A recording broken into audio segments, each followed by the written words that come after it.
The noise won't stop. The chickens continue to multiply. Today, we put an end to something we should have a while back. Hello, everyone. This is Duke, and welcome back to our 4th episode of Inheritors. Look at all of this. Look at them. Why are they there? Go elsewhere. Don't stand on the walls. You're not manning the fortifications. This is not good. We don't need this. There's eggs just everywhere. The noise is rampant. This is a problem the villagers have to live with each and every day. Here at Mirstein Village, there's babies running around. They're conflicting with the baby chickens. I've witnessed it, I swear. Oh, look at this guy. He just thinks he can come around and push me out of the way. Oh, he knows what I am about. He knows he can't do this any longer. Maybe I should just finish him off. Halt! Hello? What was... Sounded like it was coming from the mountains. What on earth was that noise? Wait a minute. I think I know what's going on. Last episode, Moonpig gave us a task. We had to retrieve blaze rods. I haven't heard his voice since, but I believe that was him. I think he's trying to tell us something. Look at all these chickens. Surely Moonpig doesn't want me hurting the chickens. Why? What is this? What? He's been quiet since last episode. I need to go investigate.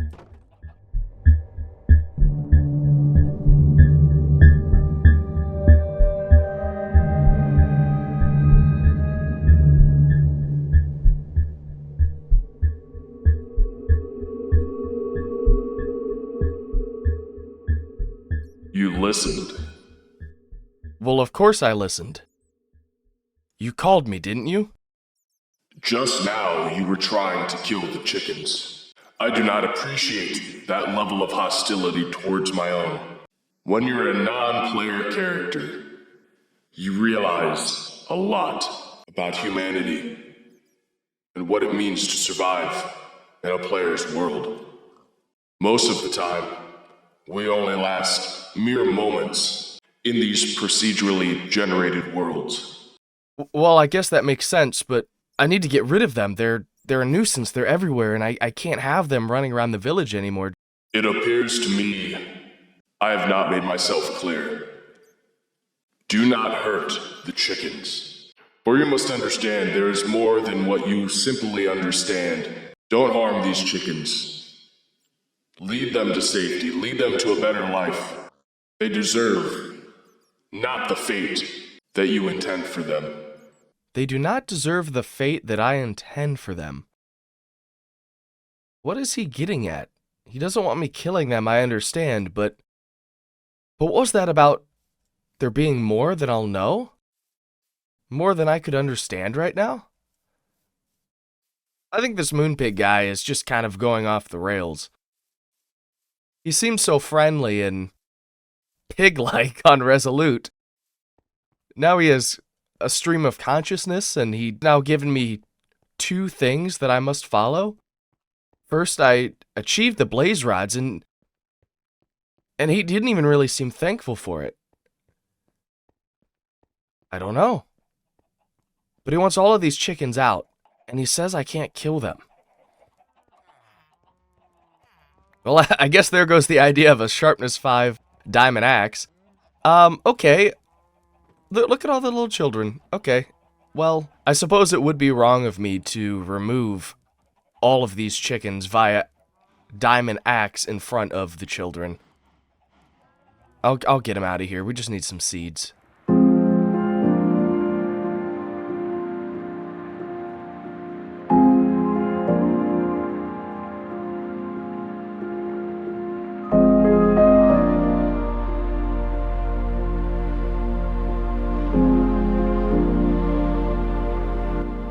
Well, chickens, it seems our time to depart has arrived. I have gifted you all land outside of this boundary. There's sheep and plenty of grass to graze on, plenty of seeds for you all. It's also raining, which was not in the plans, but I'm sorry about that. You'll have a better life out here. You don't want the stones and the Mirstein village. And you do deserve a better fate than I would have provided. Be free. Live a life that you desire.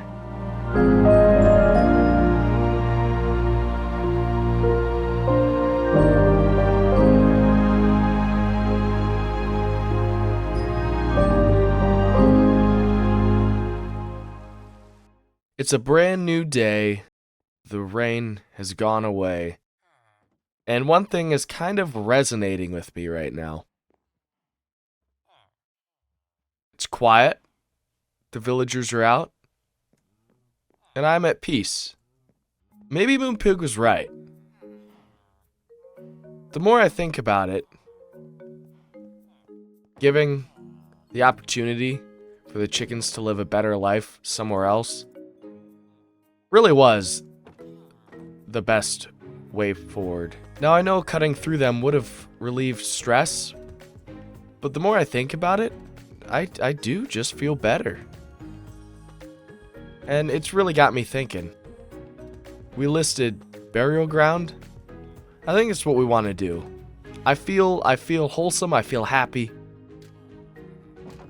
We lost an iron golem a couple episodes back. We had talked about putting the beginning of some sort of structure for a true burial ground near the top of the hill, and I think that's what I want to do the rest of today's episode. Just feels right. It just feels right. Everyone can be happy. The 6 leftover chickens, well, I'll upgrade their dirt at some point. They can't possibly live on that. But it feels like a burden was lifted off my shoulders, and I feel like I need to pay that back to the world. I feel like the snow up here really adds to the atmosphere. It's just exactly what I thought it would feel like, and especially because there's patterned snow, every once in a while I have to legitimately worry about. It's a good time. Also, I'm just like sporadically placing at this point because why not? I don't know, I'm just having a good time. I'm just listening to the Imp and Skiz podcast and just kind of building. I don't know. It's good old times. That is what you can do in Inheritors, which, by the way, I should mention, again, join the list to be added for future Inheritors. It's a great series. I'm loving it so far. We're building a burial ground, or at least the beginning of it. And I should probably go to bed so you can see what this looks like in just a moment. Okay, honestly, this turned out so cool. It looks exactly how I was hoping it would. Alright, wow, even without shaders. Oh, it looks like a spine. Okay, this is good, this is good. So, of course, you should all know. Bleak Falls Barrow. I mentioned this in a previous episode. One of the most iconic places in all of Skyrim. Just, you know, I'm really into games that came out in 2011, if you can't tell. I love how it just sits into the mountain a little bit. It doesn't stand out too much, but you kind of get the idea that it's leading to something, right? And there's going to be more. We're going to have a pathway up. Oh, it's going to be so cool. Oh, it feels huge, too. And it's not, really. I mean, these are 2x2 arches, right? All the way up. But I think where it's positioned on the hill, it just really gets the vibe. I have multiple clouds. Ignore that. That's the issue with shaders, right? Shaders love to have their own clouds, and I enjoy them. But these clouds are like my favorite thing in the whole wide world, so I always have to include those as well. So something that's been bugging me with the spruce forest is the placement of these trees. And honestly, hold on. There's a couple that look like this. Okay, maybe on a large scale that looks good, but not the default Minecraft generation. So for whatever reason, I've decided to take upon myself the idea of coming through here, clearing out a handful of these trees, just to start. Just want to get an idea. I guess I'm going to try building my own. Now, this is only something I have done well once, and I've done poorly once. This is attempt number 3. Little Oak Tree 1, you remember from Resolute, if you remember, I should say. It worked out pretty well. my friend Grenbug, who was a member of Resolute, actually made a little drawing of it, and it looked fantastic, and I loved it. I thought it was so cool. Now, if you recall from my Rate the Build video, which part 2 coming out at some point. Oh goodness, the birch tree. It was pretty darn rough, so we're going to just clear these out, a couple of them, again, for now, just for the time being. And we're going to come through here, and we're going to situate our own trees. I don't exactly know where, but hopefully somewhere that fits, right? Oh, this just seems like a prime space for a tree. And we're going to build a couple of our own. All right, bear with me. Bear with me, they may look awful, but I'm trying a couple things out. As you see, I have lightning rods and moss carpet. Right? Duke's gonna build this? Let's see what it looks like.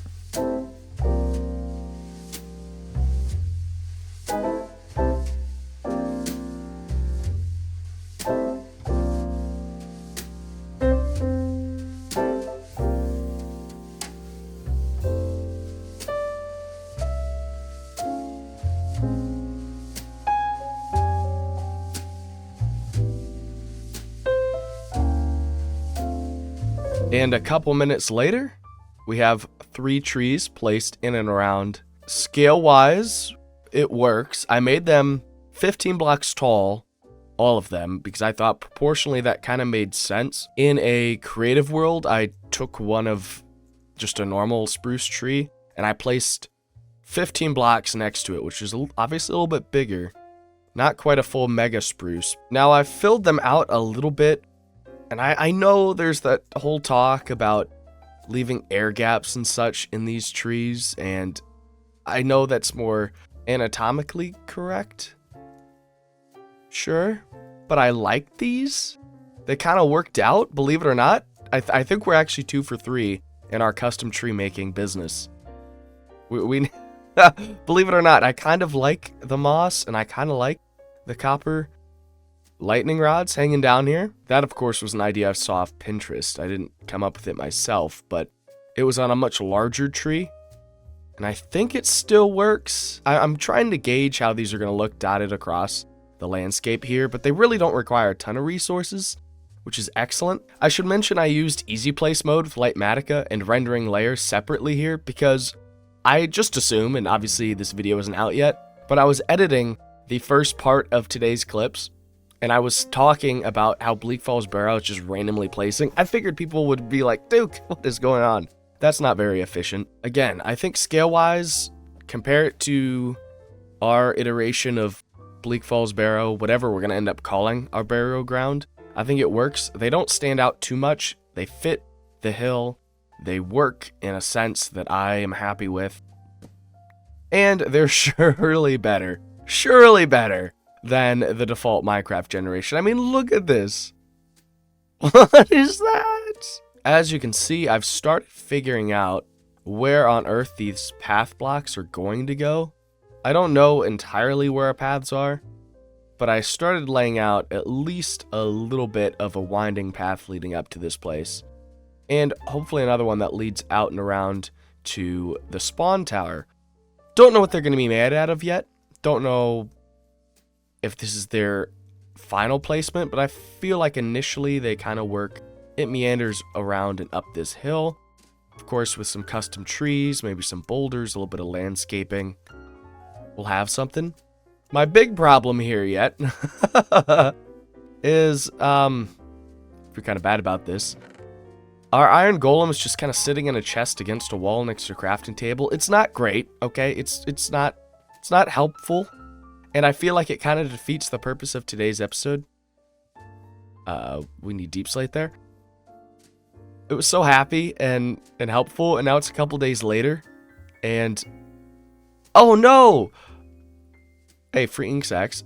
It feels like I really need to give them a proper location. So in the next couple episodes, we're gonna kind of adjust this a little bit, make this look a little bit nicer. But I think that's where we're gonna wrap up today's video. I've had a lot of fun. Again, as always, check out the Inheritors Discord. Maybe you can add yourself to the list of future Inheritors. I've had a great time. I'll see you in the next video. Have a good day. Take care. Bye-bye.